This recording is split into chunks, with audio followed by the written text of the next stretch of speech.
so that goes back to the way that you push me, because a lot of men or women would say, oh, baby, come home. Okay. It's okay. We'll reset tomorrow. And Jackie's like, no, dude, you're going to go. This is the law of numbers. This is how this works. You need to go back and you're going to make a sell, and then you're going to come home with a different mindset. Yep.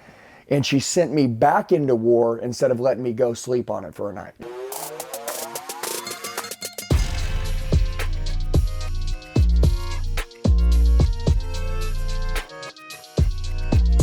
Hello and welcome to the Jacqueline Elliott Show. Today we have a special guest, a very special guest, the Andy Elliott. Not only is Andy Elliott my husband, he is also my business partner.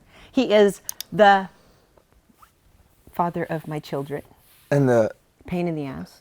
Dream husband. The dream husband. Yeah. Well, everybody knows who Andy Elliott is. He is the sensation, world #1 sales trainer. Yeah, And my wife loves to crack up jokes. everybody loves the nipples, the short shorts. I wore them today just for you. Today just for me. Yeah. So anyway, welcome to the show. Yeah, but by the way, there would be no Andy Elliott if there wasn't Jacqueline Elliott. Because when you found me, I was an absolute project. And a lot of people, they find people that are doing great in life right now, and they're like, man, I want to be like them. But they have no idea that they're once a project, and the project has to have someone to believe in the project. And that was you. So when let's go back to when we first met. Well, going back to the project thing. You were 24. I was 26. Yes, I was 24. I'm 2 years younger than you. But I've always been really addicted to projects, probably in the worst way possible. But I saw potential in you. Yeah. Very interesting. He was a little crazy. You were all over the place, you know. He was a little womanizer, you know, at the time, I guess. I was like Little House on the Prairie. No, you weren't like House on the Prairie. You actually were like Wedding Crashers style guy. Like you were really bad. And everybody told me, hey, do not talk to Andy Elliott. He's crazy. Yeah, dude, what was up with everybody saying, don't talk to me? But, you know, on the other hand, you know, I wasn't like, you know, scared, I guess. And I'm like, hey, I don't put up with anybody's shit. I was very opinionated. I was very independent. So I was like, hey, you mess up one time, you don't get to see me again. I'm not going to cry for you if you do something to me. You just won't ever see me again. And you're like, oh shit, you got real serious. Yeah, so I think everybody in life at some point, they find that person that kind of gets them in check, right? Yeah. And Jackie drew a hard line in the sand right when I got with her, which by the way, Jackie was super cool. I mean, when I first met you, you know, you were my best friend. I was like, oh my gosh, she's super cool. You know, I didn't want you to leave. You know, like we were doing work, we were doing all that. Then after work, we'd hang out. And then I remember I was like, man, why don't you just stay, you know, tonight? You know, why don't you stay again? And he never let me go home. Well, like a year and a half. Yeah, a year and a like half. You kept my... an empty apartment and you stayed with me every night. But I remember the first thing that you said, like there's going to be a line that we don't cross, right? Mm-hmm.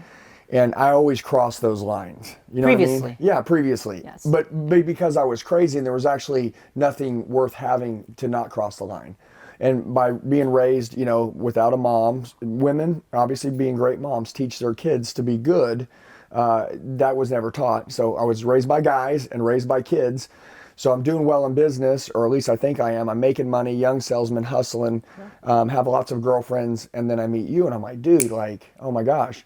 And then that was really the first time I think that I found love, right? Well, you also were attracted to the girls that you had to really take care of, I think, at that time. Like, we were pretty much equals. Like, I worked, I had my own money, I had homes, I had properties, I had my own cars. Yeah, I think that was different. It was a little different. It was a little different, but it was hard for me, too, because I was stubborn. I had my own opinions. I didn't put up with anybody's shit, and I didn't feel like I needed a man. So it was a big learning curve for both of us in that sense. But, yeah. That line was really, really, really, really marked really hard in the sand, and there was not anything. Well, but when you called the shot, I actually listened.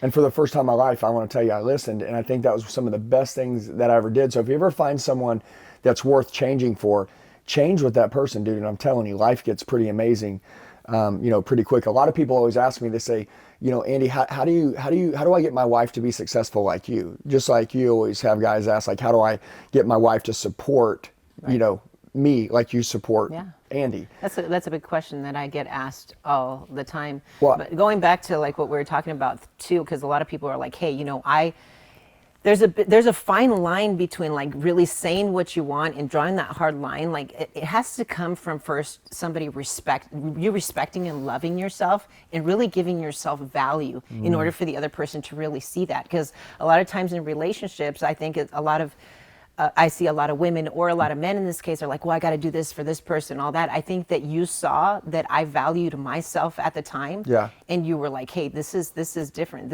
I can't really mess around because she loves herself and she values herself too much, that if I screw up, I'm going to screw the whole thing up. Yeah, I think that's true. I found a lot of people that needed me. They needed you. And really, like, I would be good without them, not being negatively, but like, like I'm good, and then when I met you, I was like, damn, dude, she's killing it. She's doing good. Like when I was with you, my life was better. And then I realized, and this is where I think that people always ask, like, how do I make my wife, be like you? Or how do my girl be like you? One of the big things is that you would have been successful and had a great life, even if I wasn't around.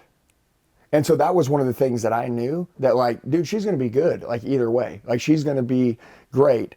So like, I think that together we would both be great. So like, I found value in you. So I think like if anybody would take any relationship advice, it's that, work on yourself, become great. And that way, whoever you run into or whoever you're with, they're like, and if you're with somebody now, you just change, you become that person. That person should help you become a better person. Yeah. I was or like, enhance who you are. I became better just being with you. So a lot of people are, I'm going to be happy once I move into this house. I'm going to be happy when I find this person. I'm going to be happy once I graduate college, or I'm going to be happy when I get this job, or I'm going to be happy when I move to this city. You're never going to find happiness in what you have. And I think that that's something that I did. I was fine on my own. Yeah. And I was content being a loner, and I was content being around people because I was very confident in that sense. Yeah. So when we found each other, it was like, hey, you know what? You were your way. You had your qualities, and you're always a great salesman, and you've always been good in business. You were just a little all over the place, and I was addicted to projects, and I'm still that way. I like doing projects. Like even in business, if I see something that needs attention, I'm going to go and dive into it and do that. That's just my personality, but it's part of that build. I don't think I would have been the girl that would have been married some rich doctor and been like, hey, you know what? Like, I'm going to go and get taken care of. That wouldn't have been the same. I don't think I would have respected him the same way I respect you if that would have been the case, Well, plus I think relationships thrive whenever people constantly are keeping, like newness and turmoil and crazy stuff in their life. And most people want to get all that out and they're like, oh, we're tired of chasing, let's just relax. Mm-hmm. But at the end of the day, that's when people die and decay, right? Like me and you always stay wound up. You know what I mean? Yeah. Just because we're always putting a new project. It's like, and we're so competitive. Yeah, like we're massively competitive, but we're competitive in a good way. Yeah, we're a team competing for the same thing, but it's almost become a competition to like who's crazier, but we do communicate and make sure that the stuff that we go crazy on, it's things that we align with in life. Yeah. The stuff that's going to help us grow in a healthy way, I guess. That's something that's going to allow us to push to another level. And that's why I think that we grow not only in business, but in marriage and as parents and all that, because you really grow when you push yourself to that next level. So we don't allow ourselves to get comfortable in that sense. Now, going back to your question that you said, hey, how do I get, my wife to support me? I'm going to kind of flip it around on you.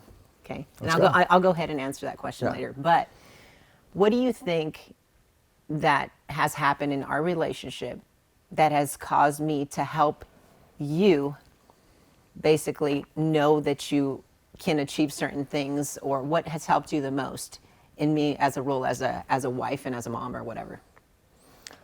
Well, I mean, there's a lot of things, but like you supporting me. But what does that mean? Because a lot of people say support.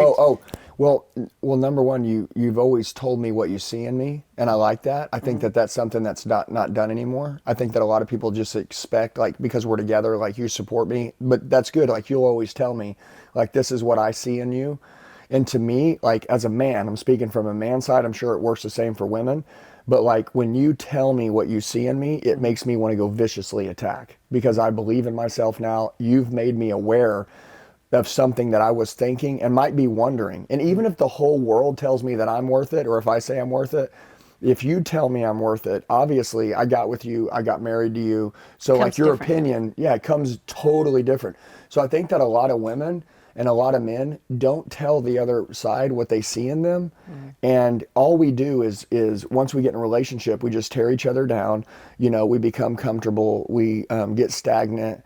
it's like you said it, like it's like two people living under the same roof in the same bed, miles apart. They get disconnected, they become partners, and they stop thriving together. It's like a business relationship. Yeah. There's no intimacy. There's no growth in those Yeah, ways. when you tell me how you see me, like if it's like you say that I'm powerful, you say that I'm capable, you say I can do this, like dude, like you almost gave me permission to go to war and I could just tear a whole country down. Well, it's interesting because a lot of people don't know how to do that though.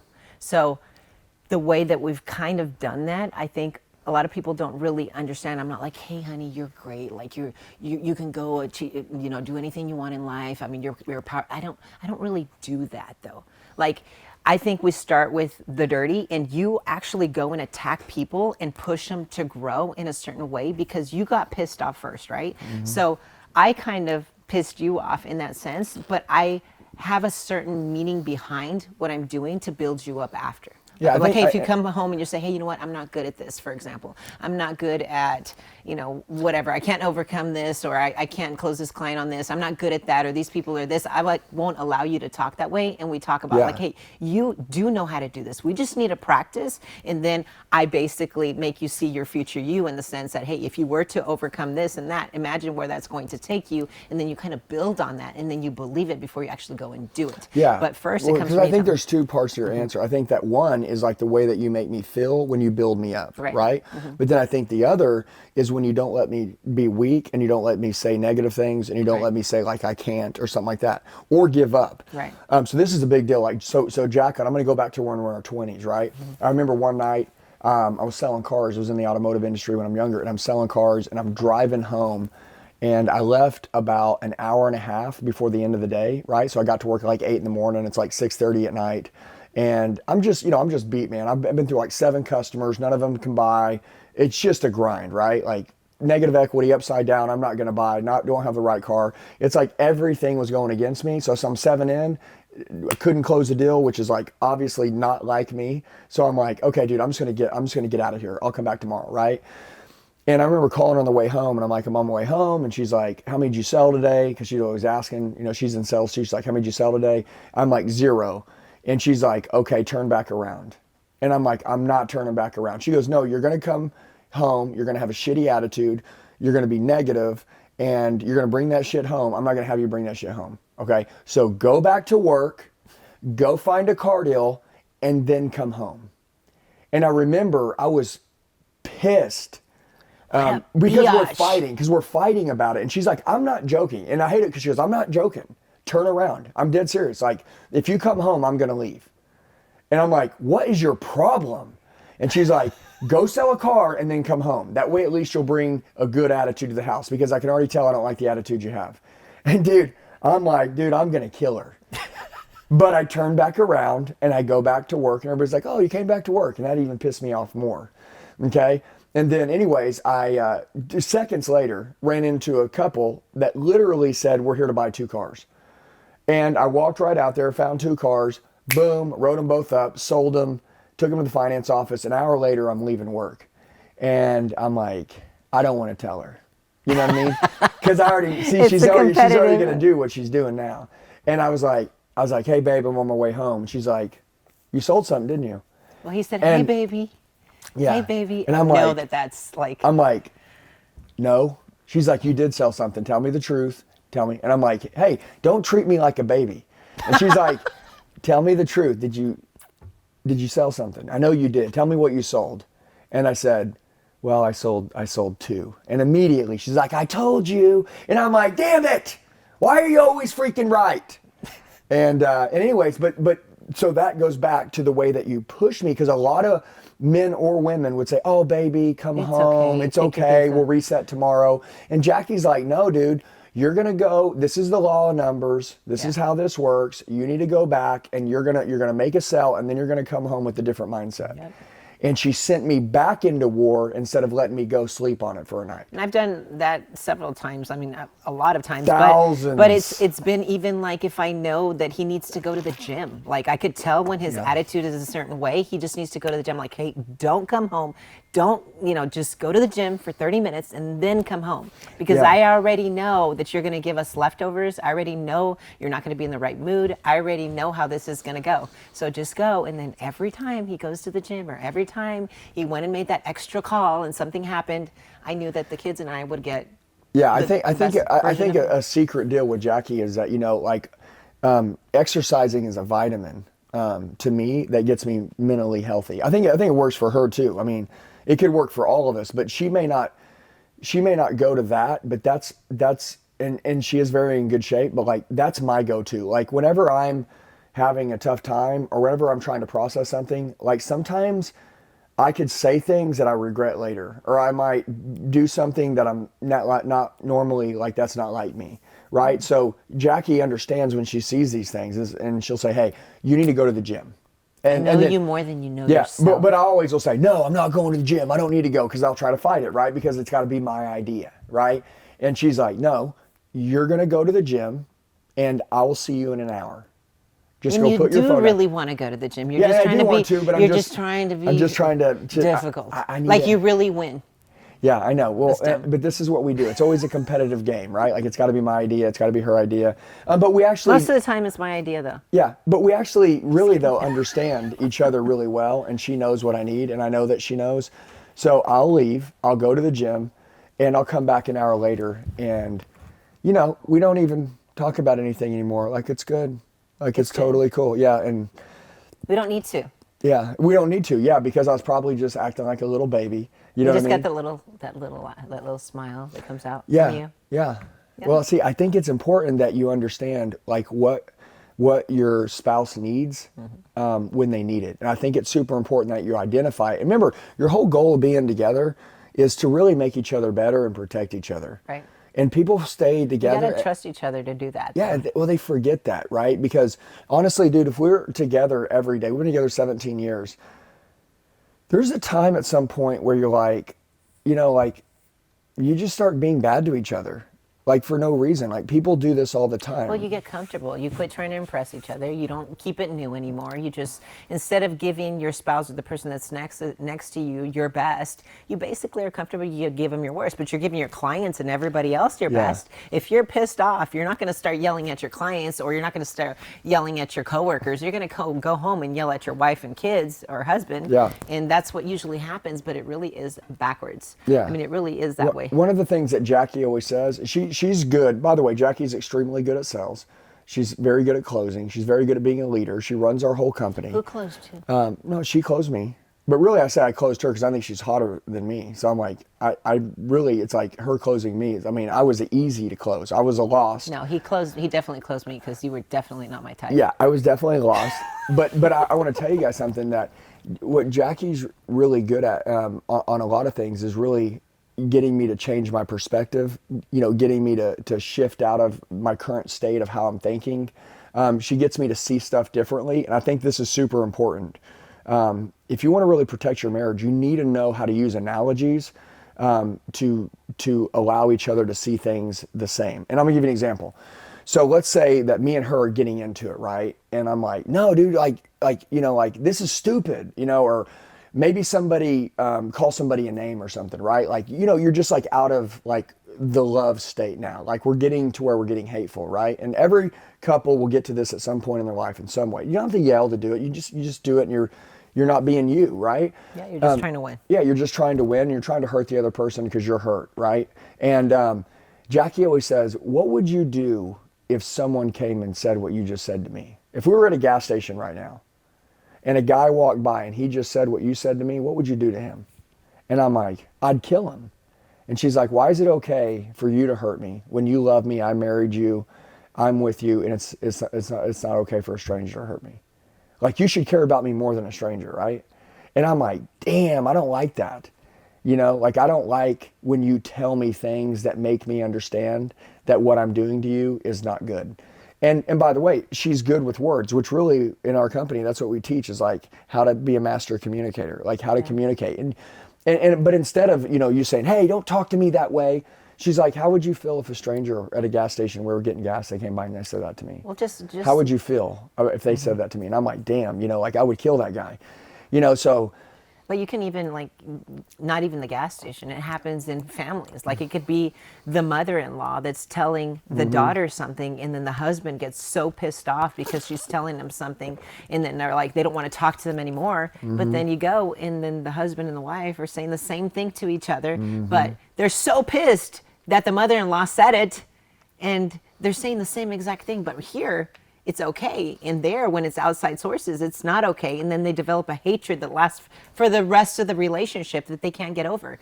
Like it's a double standard. That's what we call it, a double standard. So you have to really think in that sense, you know. Well, and I think one of the ways that our relationship has also always stayed like pretty strong, really powerful, is, you know, Jackie made a rule early on, which was good. You know, some of you right now, it's not too late to adopt this rule, but Jackie made a rule early on where it was like, we're not ever going to speak negatively about each other, okay, to our family or to our friends or to anybody. Yeah, to my parents especially, you know, or anybody. But really anybody, like not even your best friend. I mean, like, because I'm just giving an example. If Jackie had a best friend and me and her got in a fight and then I said something to her and then she went and told her best friend's never going to forget what I said to her.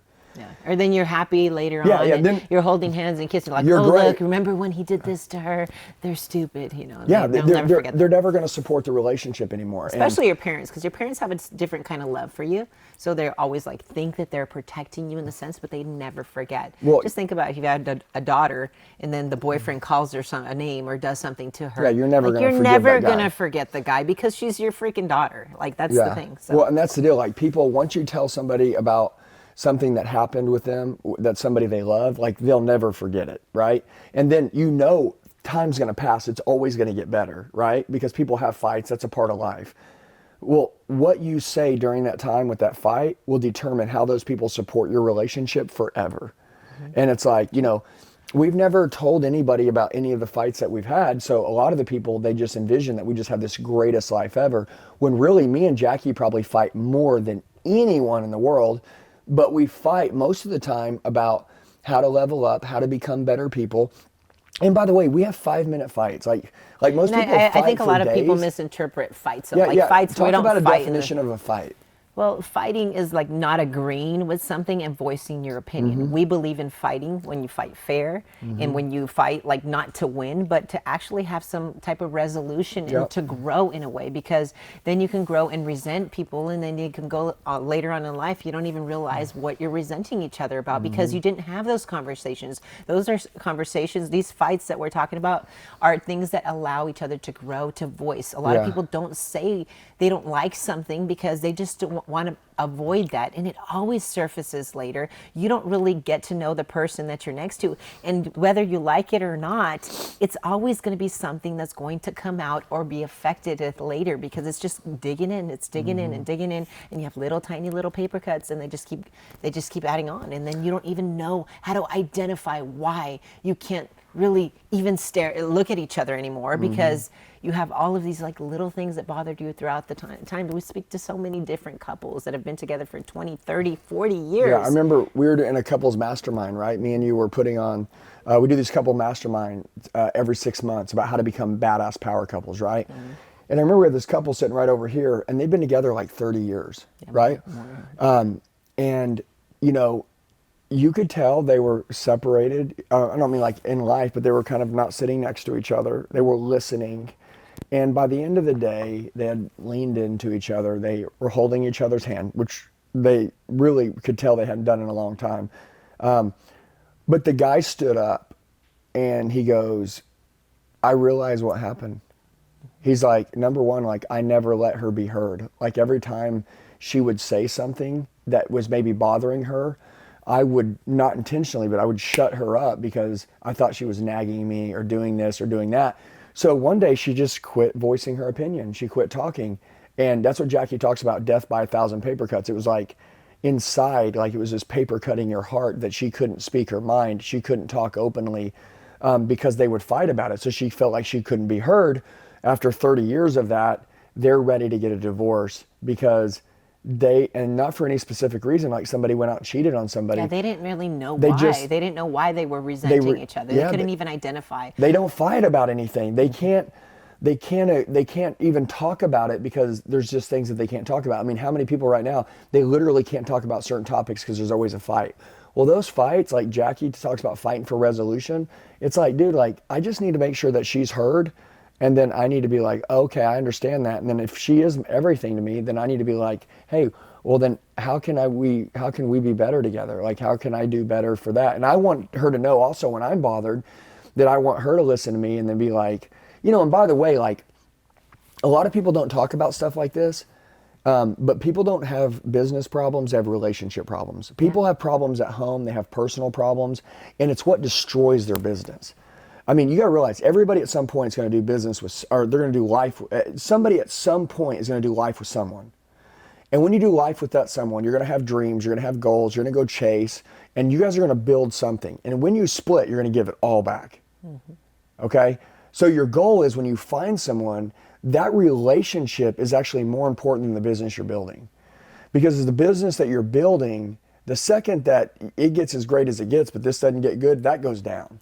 Well, it should be growing at the same time. And that's why we talk about having it all, right? Like you can be good in your marriage and that's going to grow. And also in business, it's going to grow. As a parent, you should be able to grow. But a lot of times society teaches you to be one-dimensional. And they say, hey, you have to take advantage of the times. This is a time where you have to chase it all in your business and you leave your family and they're going to be fine. And other people are like, no, I'm going to take care of my family. And you can do all of it at the same time. Yeah, people the don't only teach way that. it's sustainable, though. It's the only way it's sustainable because if you let something go, it's always going to break. So that's one of the things that we've worked on and a lot, and it's always like those conversations. Like there was a time where I was like really, really focused on business and a time that I wanted to spend time with the kids. But I realized that if we didn't have conversations and he couldn't talk about his wins in business with me, or he couldn't talk about certain things that he was doing, and we only had conversations that had to do with the kids, for example, I felt like I wasn't growing and we needed to grow together. So whether you work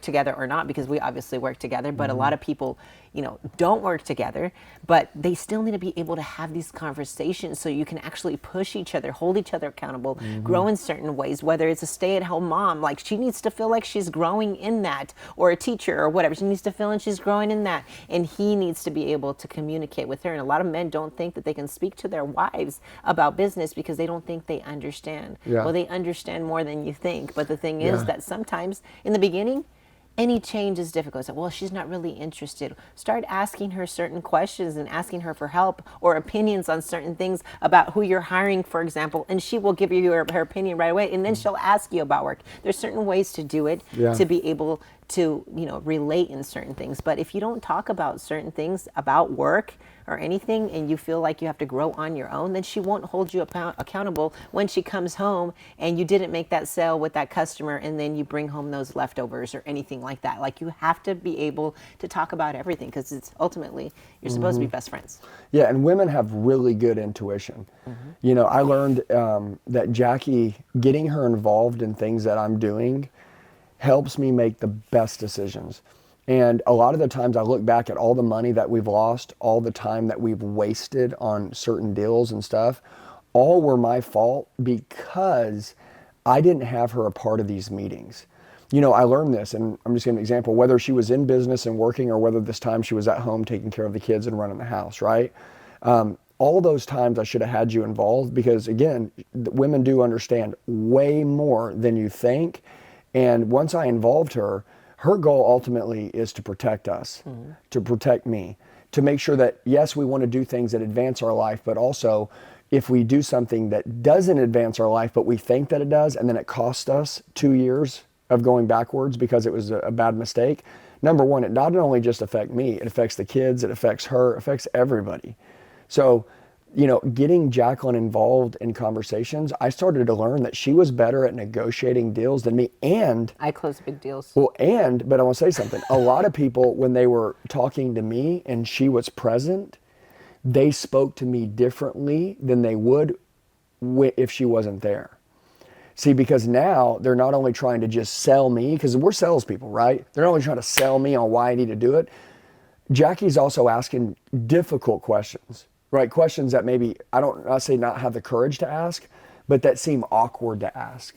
And Jackie's like, well, why are you doing this? Or why would you want to do this? And then those people have to stop and explain. And then I get a chance to witness as an outside. You're always trying to convince people to see things the way you want them to see things. And because you're so good at what you do, you're almost like telling them, it's like almost if you're hiring somebody, hey, you're a hard worker. Oh, and you show up and you do this and you always want to win. Are you're coachable, right? And you're like this. And I'm like, well, this person didn't say that. You said that. So it's like you're such a good salesman that you see the good in everybody, and that's a beautiful thing to have. But at the same time, you also have to see what that person is really like. So we can see, their heart. Who they are. Yeah, exactly. Yeah, and I love that you are always cool with asking the difficult questions because, Jackie always says you learn what you have with somebody once you piss them off, right?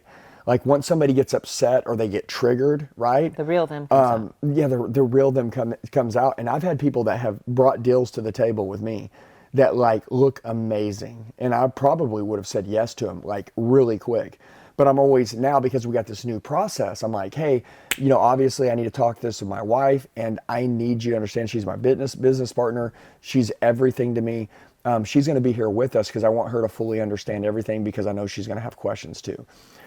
And then I let Jacqueline just hear them out, understand it. She always steps about 2 steps back. She processes it, and then she'll start asking questions.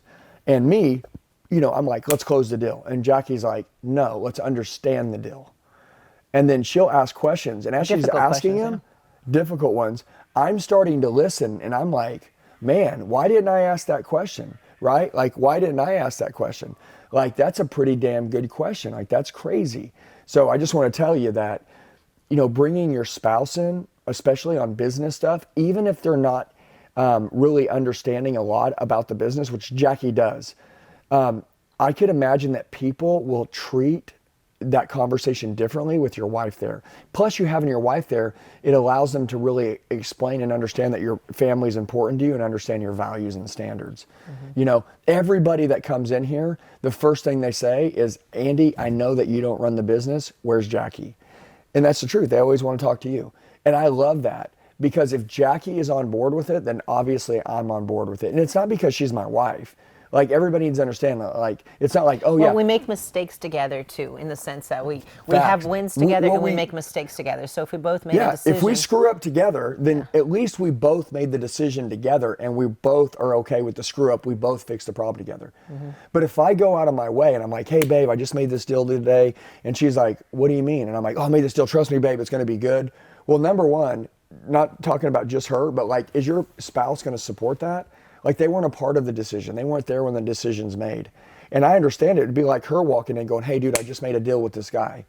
And I'm like, cool, like, what deal? Like, what happened? Like, if I don't know enough information about it, like, I can't support it with my heart because I wasn't there doing it. So now, if the deal doesn't go right, then I'm already like, well, I want a part of that. Immediately, that's what I'm going to say. Well, I want a part of that. I don't know anything about that. I wasn't there when that happened. And that's why, like, you got to understand that I think one of the ways that have made us really successful is that we have conversations and we communicate, we make deals together. And then also, like, it's crazy, but like, we tell each other the truth, whether it's hurtful. Who talks more than the other? I'm a talker. Yeah. Yeah, I'm a super talker. Obviously, yes, he's a talker for sure. But Jackie's an action taker. She'll be. I call her the Velvet Hammer. Look, by the way, she's hot-blooded Mexican. She'll bring Mexican. She'll bring the hammer, okay? But Jackie's more of an executioner. She'll sit back, listen. She'll understand. She'll process it, and then if we make a decision, we know it's going to get done. Like, it'll get done at light speed pace. Like, we built our business and super fast because we executed on everything. We've moved into multiple buildings, but this one we're in now, this huge building, like we built this out in 90 days, and the construction company said it was going to take a year and a half. It's what happens when Jackie gets involved. She literally executes at a level. Now, I remember when we were building this building, I remember coming in here, it was every night. She was here till 3 a.m., 4 a.m., 5 a.m. in the morning. Now, a lot of us were here until midnight, but Jackie's unhuman. She's here till 3 a.m., 4 a.m., 5 a.m. in the morning. She's not, she's unhuman at this point. She's not man, she's not woman, she's unhuman. She's literally working, scrubbing, cleaning, epoxying the floors. She had these I'm the janitor. She had these gas masks on. the CEO of the company is not supposed to be putting on epoxy at 3 a.m. in the morning with gas mask on, literally. Well, the first round of the floors, I didn't put gas masks on. Never done a No, drug she in my was life. high as a kite. But I was doing that. And I did it barefoot the first time. I didn't even know what that stuff was. Yeah. You but came maybe that's home, why I was able to stay up till 4 o'clock in the morning, because I was high as shit. Yeah, dude, Jackie's never been high. I remember when I was younger, I was smoking weed, and Jackie would sit there and watch when I would just laugh and crack up. And That was one time that you did yeah, that. that was one time, but this is I when we're in our remember when I used 20s. to. Oh, You well, I say? was in my 20s, and You did it one time. and I I'm was like, getting high. you're not doing that in front of me again. Yeah, well, that's the hard line again. But again, she watched me crack up and laugh and roll on the floor, and we were all just cracking up. And Jackie's like, never done a drug in my life. But the day that we got epoxied, or you were epoxying the floor, and all the chemicals, dude, you could smell it from the road. Yeah, you can. But we walked in this room, and dude, Jackie is high as a kite in here, literally dumping like ice chemicals skating everywhere on the floors. Yeah, it was the craziest stuff. I still got videos of it, and like, it was crazy. Like, you were literally sliding back and forth. Never smoked a cigarette. I mean, I was raised in a place where like there were drugs and alcohol everywhere. Yeah. Really bad place. And I saw it all over, but I never had a drug, never tried it, never. Well, you got high off epoxy. I guess I'm the not. day Jacqueline got high. My system's not as clean as it used to be. But the cool thing about it is as you go through these experiences, these build, anytime that we've made a goal together, that we've planned together, we've been able to do almost unhuman things. And a lot of people ask us, like, how have we scaled our business so fast? How do we grow so quick? How do we create this culture? How do we build this team? How do we live by these high standards? Especially like where we've came from, like we've recreated like so many times. And like she's recreated, like every day we're like a different person. You know what I'm saying? And our threshold of stress as in a marriage, as in individuals, as in our company, like with our family, we can handle massive amounts of stress, and we just continue to operate. And I don't want to say it's like a negative stress, but like it's good stress. Like we process it really good because we communicate so well together. So you've said a lot of good things about like our relationship and a lot of different things, and obviously let's get into some bad stuff. You just talk so much. I can't even get a word in with you. You just Let's keep going. It's just like, it's crazy. Anyway, what about like something like bad that I've done to you? Like something that you're like, damn it, like what's... Now, and I know that you're probably going to say something that actually helped you grow and all this stuff. Maybe I have said some pretty hurtful things like, hey, I learned to live without you when I was with the kids, things like that. But talk about something that I've done to you that you don't like. How about that? Like, why don't we get into some of the nitty gritty stuff? Because I don't want to be like people to see us like we're like the perfect couple that freaking is like all of this. Like we have our shit, but we work through stuff. And I do believe that we're stronger than most couples that are out there, probably because we're so direct and we try to grow and we push ourselves and we're so competitive and all of that, and we're not fake in that sense. But I don't want people to think that we're like perfect. So talk about something that I did that was not so perfect. Well, so one of the things that I tell Jacqueline is that, so I like to be built up. Right? Like, we got a lot of people in this world that are like, hey, Andy, you changed my life. You're amazing. Like, thank you. Because that's what we do for a living. Like, we make people feel powerful and strong, and we brainwash them to believe they can do anything. Well, it's super important to me that she doesn't make fun of me. Okay. Now, this is just me, because I actually use her as a source of my power. Right? So like I've got haters all around the world. I mean, they're everywhere, and they hate on me all the time. I'm really bad because I do make fun no, of them but I love it. And these people, like they just don't like themselves. You know what I'm saying? So that's why when they see me doing stuff that they could do themselves, but they don't have the courage to do it, they don't like me, right? Because I don't think I could get away with wearing short shorts and showing my nipples, if that's what you're referring to. Well, see, but I tell Jackie all the time. I say it's super important that what she tells me, I'm saying, like I like that. Now, I don't need her to kiss my ass, but I do tell her a lot that I need her to build me up. Like that's something that, is important to me. And if she'll make fun of me or she'll run, on about something, like at the end of the day, like it pisses me off. I don't like it. So if you're going to talk about something you do that I don't like, well, yeah. is I do make fun of him a lot, is and because it's well, he gets a lot of reinforcement by a lot of people. So I but have see, to but- give him a lot of shit but see, because but that's then what he she pushes people. He thinks. pushes people, and gives But shit she to people. So thinks I'm that like defending all I those care people. about reinforcement from other people when actually the reinforcement that I'm looking for is from my wife to say, I'm proud of you, you're doing a good job, keep it up, good job staying you, right? In a world where people lose their identity and they change. Who rubs whose feet? You don't rub my feet. You rub my feet. Well, the idea of it is that we're going back to, like this. So you'll You're understand. a really good husband. You rub my feet. I am a damn good husband. And you also load the dishwasher. Mm-hmm. He helps. Okay, so we make the bed, and he does his side. I do my side. We make the bed together in the mornings. We've done a lot of cool stuff like that, but it was a big process. It was a big process of getting to know that because he knew that was important to me. So you do a lot of good things. Well, now you know it's important to me. Then I do a lot of things that are important to you. It's good for you to do things that are important to me. I do a lot of things. Good. Well, one of them though would be for the ladies out there. Yeah. No, for the ladies out there, is you're a man when you tell him that I like he's a talking about the badass. stuff that nobody wants to talk about. No. But this is the truth because a lot of women wish their guys were stronger, but at the end of the day, they don't build them up. Right. They don't do that shit. And by the way, when Baby, your muscles look so see nice right now. now we're talking. Oh yeah. See, if she wants to break the bank, if she wants to get something we've never had, that's exactly what she needs to do. And by the way, that right there, that's like coal that fuels the train. You know what I'm If saying? you're doing it the right way. See, a lot of women Well, I do think it to get something out of the husband. Well, See, I don't have to get anything out of you. Well, I give you everything anyway, so I think you should do it. I'm just telling you. Why don't you tell him that you lose your credit card every week and you're not allowed to hold one? Yeah, I don't. Well, I don't. And by the way, I don't need a credit card. I literally, when I go to the gas station, I'm like, I don't have money to get gas. Somebody meet me at the gas station. Because you lose them.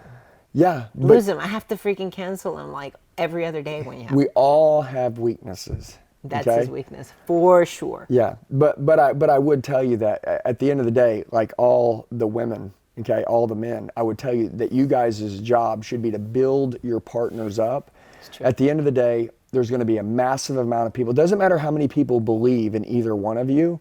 What matters is, do you guys both know how much that you believe in each other? Because there's going to be a lot of people that don't believe in you, and there's going to be a lot of people that do believe in you. But the question is, at the end of the day, not do Who you, you're doing it for and who yeah, believes like in do you. you tell each other that you believe in you?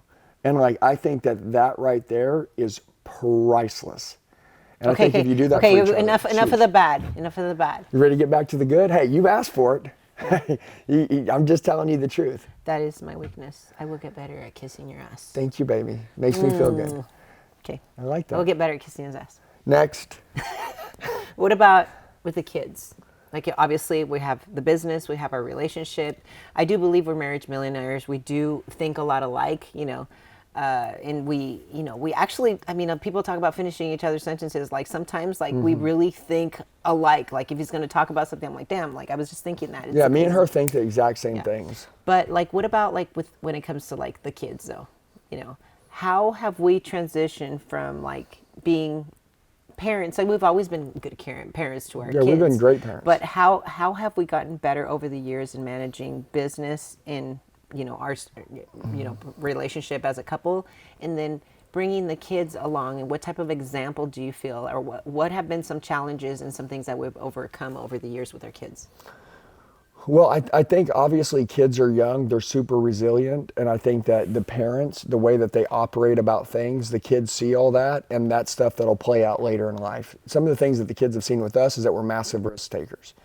Okay, one. And then number two, when we take risk, we always tell our kids and we explain to them why we're taking these Yeah, risks. we don't sugarcoat anything. Yeah, we tell them why we're taking the risks, and we tell them like who's going to get affected by these risks. Yeah, like future expectations. like what we're doing this for, all the people's lives we're going to change. And then also we explain to them what we see in them. I think we tell our kids every day that they're the example, and we tell our kids that they can become anything in life, and we tell them that if mom and dad can't become it, then really we're frauds to you and you can't become it either.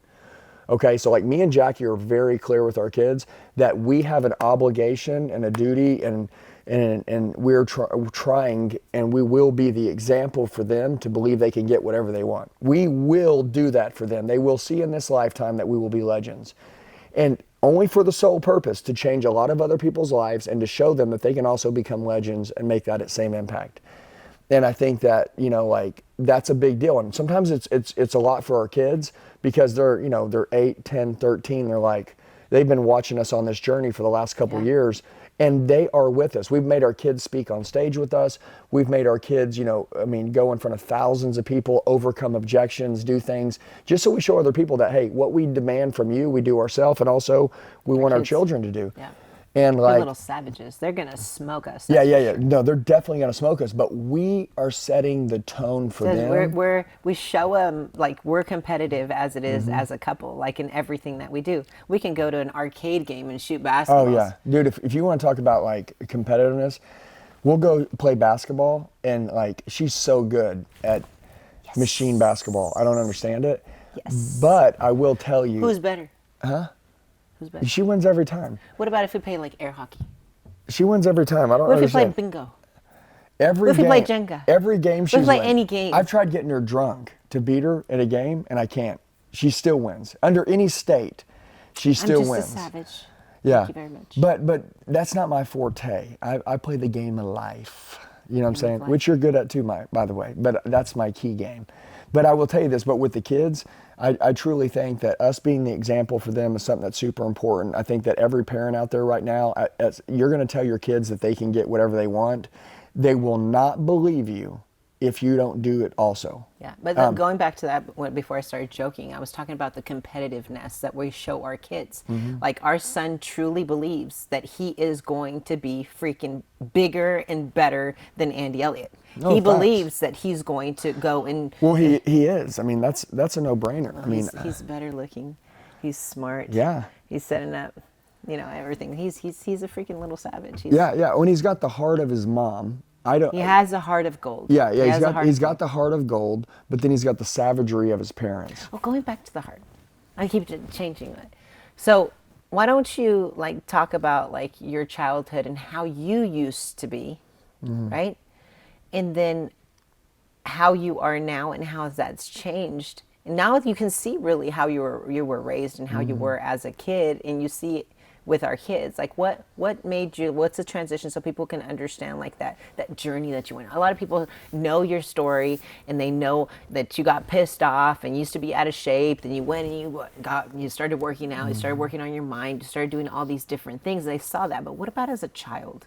Like, what did you live like, and how has that changed your generational, like, influence on your kids or our kids? Well, one of the biggest things is that I understand what happens when kids get left alone with other kids and there's no parents around, right? What's that mean? Well, so that means my mom left when I was 2, and my dad, growing up, he was always at work. And there's 5 brothers and sisters, and we're always at home, but literally it was kids raising kids. That means, I mean, there's stuff happening in elementary school that's not supposed to be happening in elementary school. Okay, there's all kinds of stuff that's going on. There's no supervision. Andy Elliott was a slut at what age? Well, it was super young, and it was only because you'll do and mirror who you're around and what you're around, and that's where I think most of the time, because I was around the same thing and I didn't do it. Well, so I remember not having a curfew, running the streets in 2nd grade, you know, being everywhere. And literally, that's just bad. That's a recipe for disaster. And that's not who I wanted to be. That's just the way things operated, right? Because, you know, like, that's just, you're going to be who you're around. That's just, you know, you're some of the 5 people you hang out the most. It's just truth. You're hanging out with these people all the time. This is what's going to happen. You can be as strong as you want, but eventually it's going to happen. And so running around, you know, it was all crazy. And then I remember, like, in 5th or 6th grade, I was a little chunky kid. This happened many times in my life, but I'm a chunky kid. And I remember liking girls. Oh yeah, I liked this girl. She was super cute. And she's like, oh, you know, she's like, yeah, I'll be your girlfriend. And then the next day she's like, no, I don't want to be your girlfriend. That guy has abs. He has a 6-pack. And I'm like, what's that? And she's like, his stomach, look. And I'm like, oh shit. And she's like, I'm going to go be his girlfriend. And I was like... He got his heart broken for the first time. I was like, son of a bitch.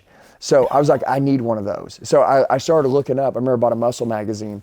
And I started eating clean food. I ran around the neighborhood every day. I started doing like 500 crunches a day. And then literally by the end of the summer, I had a six pack. And I just remember I lost all that fat, all my body changed. And then now I could pull all the little girls. And that six pack did change a lot. And I remember in seventh grade, I liked this girl. And then she cheated on me with another dude. And at that point, I was like, okay, now I'm going cold hearted. Now I'm breaking everyone's heart.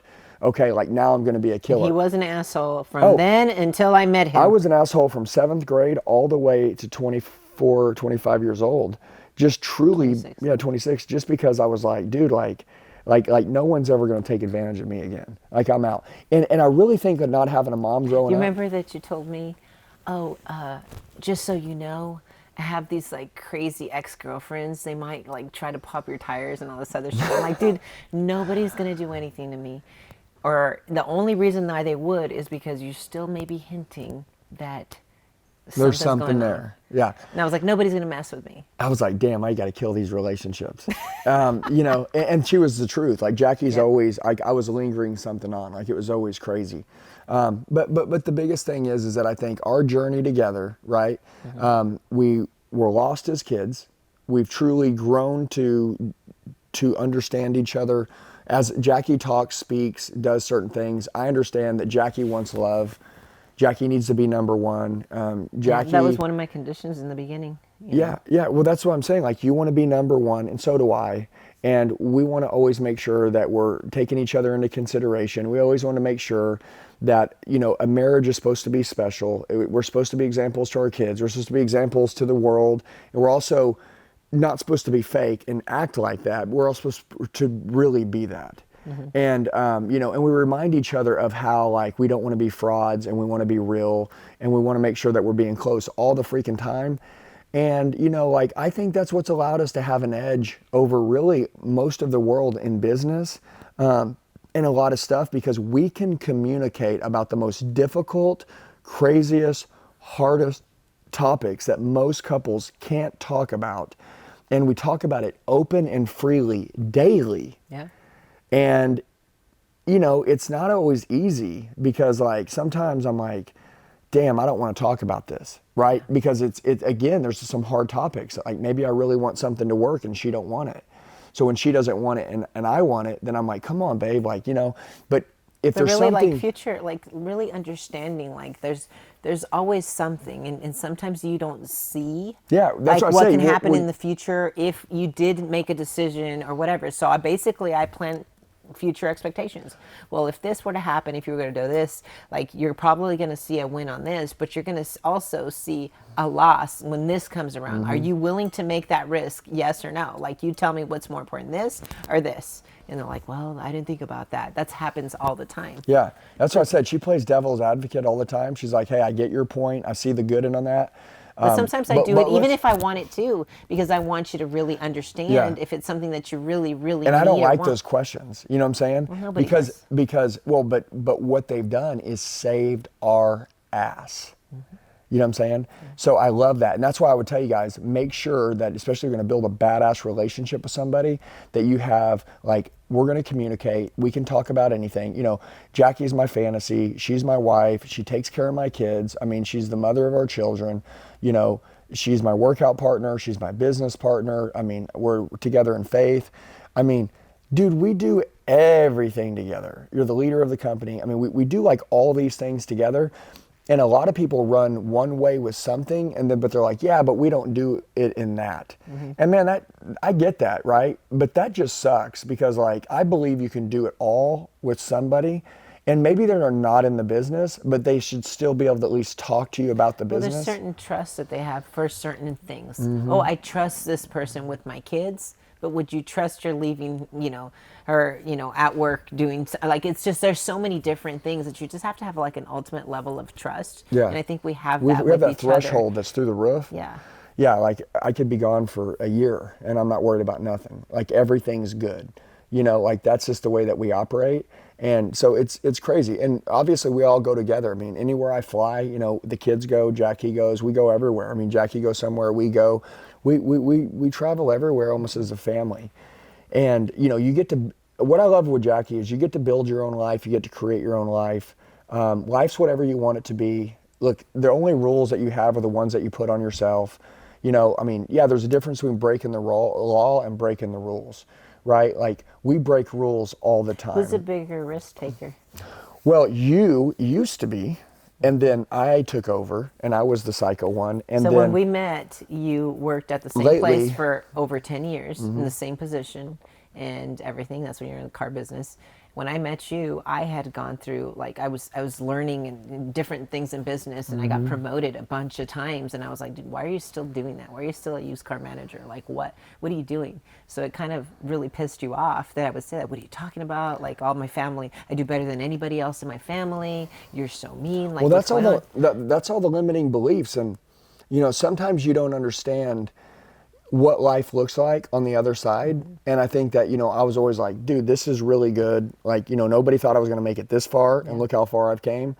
And by the way, at the end of the day, it wasn't even about loyalty or anything, because where I even worked back then, there was no loyalty. It was just a good paying job. You know what I'm saying? Yeah. And it wasn't like questioning loyalty. It was like, this is a good paying job. I used to be broke.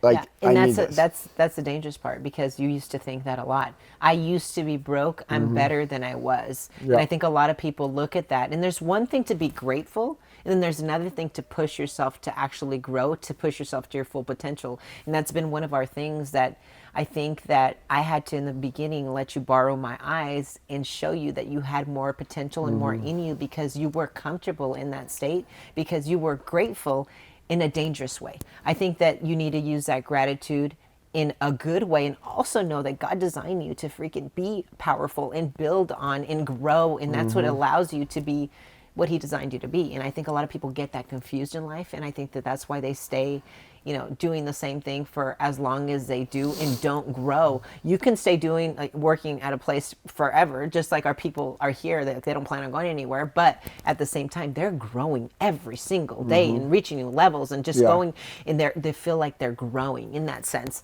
But there was a time we were in that, you know, you're in Oklahoma, you know, you were around certain people that, you know, you didn't believe in yourself, and you didn't really know that there was something else. You hadn't even traveled outside of Oklahoma. Well, especially if somebody that you don't directly know has had the kind of success that you're after, you're trying to think, like, well, how does that work? You don't feel like you can reach You know what that. I mean? That's for somebody else. Yeah, and it's so crazy, because once we stepped back and we took these risks, and we made these goals together, like, we started achieving not double what we were doing, but 20 times more. And, like, it's just so crazy how, if you can get this personal life right, okay, if you can get the personal life right, if you can become the person that you need to become, and then you can find the right mate to become the person that they need to become, and you guys can grow together on the self-development journey, how you guys can literally accomplish more than anyone ever imagined, including yourself, your family, or anyone around, and you can continue to keep doing it. And there's no limit to it. Well, before, you know, in sales, a lot of times that people talk about the actor switch. Hey, you show up and you have to basically be a certain way. And we believed that when we were in sales, like when we were actually in the workforce. You flip the switch, you turn into some person, and you go, and you can go home and relax and just kind of like, hey, be somebody else, you know, whatever. And then you go to work and poof, turn on the actor switch, and, you know, hey, this is hunt time. Like, I think that as you discover that you love what you do, and you love your life, it all kind of just flows together, and that actor switch just disappears, because I believe we're the same people in business than we are with our children. We handle our business and our children in our marriage even with the same principle on what we do. Like, we speak directly to each other. We also speak directly to our team. We speak directly with our children. We speak directly with our clients. It's just a way of life. It's just a way of life, and there's no need for the actor switch. And that's when you truly find fulfillment in what you do, when you don't have to have that actor switch, and you're just who you are. And that's just beautiful, because that's when you know you made it. That's when you know you made it. And also, like, a lot of times in business, like, as an employee, you walk around in eggshells. There's certain people you don't like, or you have to be a specific way, or maybe please the wrong people, whatever it is, you know. And then, you know, even as a business owner, you might have the golden handcuffs with the high performing employees, or whatever it is. You have those when you feel like you can be you, and you don't have to walk around on eggshells in your marriage, around your children, at work, or whatever it is that you do. That's a sense of freedom that is just like, you can't compare it with anything. Facts. And that's the way you find fulfillment in life, and you continue to grow and grow and grow. And I think that's the recipe of success that I think that we discovered as a couple, and that's why we empower each other to just go and get more, because we find that fulfillment in that growth. Yeah. If anybody's taking notes, you literally, or maybe you know somebody that's in a relationship, you're like, man, I need to send them this podcast, right? Like I need to send this to them. Like send it to them. I promise you. There's so many gold nuggets and so many bombs that we've dropped, so many core values, principles, whatever you want to call them, standards that we've talked about during this, that literally if you just took 10% of what we talked about and you just add that into a relationship. You're looking mighty it's vascular. Over. Am I doing a good job? Yeah, you're actually doing a good job, babe. That's better. I like that. Good. You're a good learner. I'm a good learner. See, I'm doing good. Yeah, I think you guys will really create a great life for yourself. I think that it'll separate you from everybody else. And I think that, you know, you're powerful when you do things together. Yeah, everything's better. Your dreams are bigger, your goals are bigger, your income, your life, everything, what you're capable of. And so we always say, you know, take your family with you. Yeah. You know, so that's important. So I think if anybody, you know, took anything from this, it's just we talked about a bunch of pillars, you know, truly, and we don't always just talk relationships, but because we love business and we love lots of different stuff. But yeah, we talk a bit about business all the time. Yeah. People say, hey, don't bring business home. Well, we have certain rules, like when we go to bed, don't talk about negative stuff before you go to bed, you know, and that thing. But sometimes it's good to talk about something that you're doing in business when it's something positive that you have to think about, because sometimes in my sleep, I'll be like, I know how we're going to do this. And then you come up with the best ideas, but you can only do that when you're really, truly finding fulfillment in what you do. Yeah, and it takes daily. Yeah, it takes daily. It's like going to the gym, right? You're going to get in great shape. You're going to have to go a lot. You're going to have to work out a lot. You're going to have to do it a lot. And that's what we do in our marriage. And I think that we work on our marriage so much in all aspects that literally we're extremely fit in our marriage. Yeah, we're about to move, and guess what tonight is? We got to pack. Before the pack. We got to go to dinner. The date night. Well, it looks like we better end this podcast and get out of here. Yeah. So. But I love you, babe. No, thank you. I love you too. Thank you for being here. Thank you for having me on your podcast. Yeah. I got a few sentences in. I think we did pretty good. Yeah. Normally I wouldn't be able to. Make sure you guys go follow official Jacqueline Elliott on Instagram. If you haven't, you need to. She's a badass. She's up and coming. She runs our company. She's been behind the scenes building everything for a long time. And I told her everything that she's taught me, I just teach everybody, and everybody's like, damn, I love your shit. And I'm like, dude, she taught it to me. So I was like, I think it's time that you start actually teaching it, because you're the one that taught it to me. So love you guys. You're the best, baby. You're the best. High five? Is that what we do now? Get your ass over there.